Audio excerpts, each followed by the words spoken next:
أعوذ بالله من الشيطان الرجيم. بسم الله الرحمن الرحيم. يا أيها الذين آمنوا أوفوا بالعقود أحلت لكم بهيمة الأنعام إلا ما يتلى عليكم غير محل الصيد وأنتم حرم إن الله يحكم ما يريد.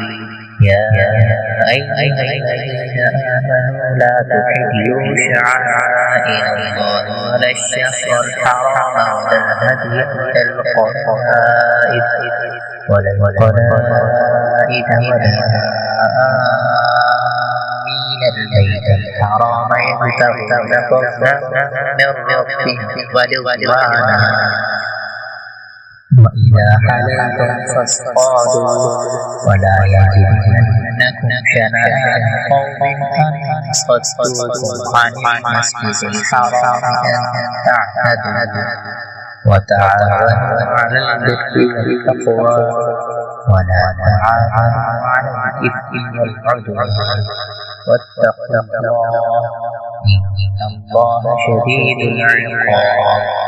حرمت عليكم الميتة والدم ولحم الخنزير وما أهل لغير الله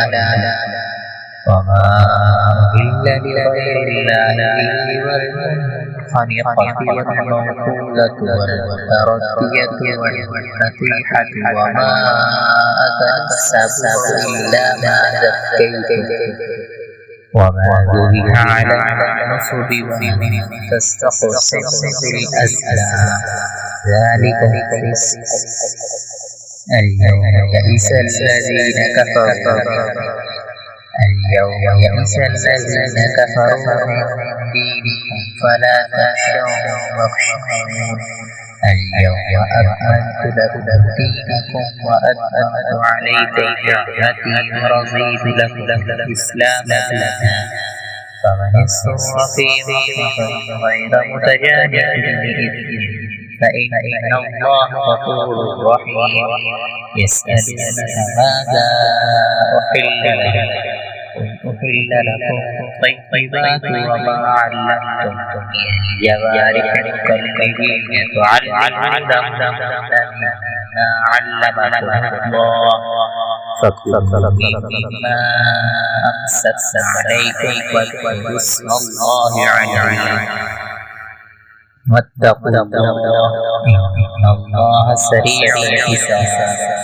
اليوم أحل لكم الطيبات وطعام الذين أوتوا الكتاب حل لكم وطعامكم حل لهم والمحصنات من المؤمنات والمحصنات من الذين أوتوا الكتاب من قبلكم إذا آتيتموهن أجورهن محسنين غير مسافحين ولا متخذي أخدان ومن يكفر بالإيمان فقد حبط عمله وهو في الآخرة من الخاسرين.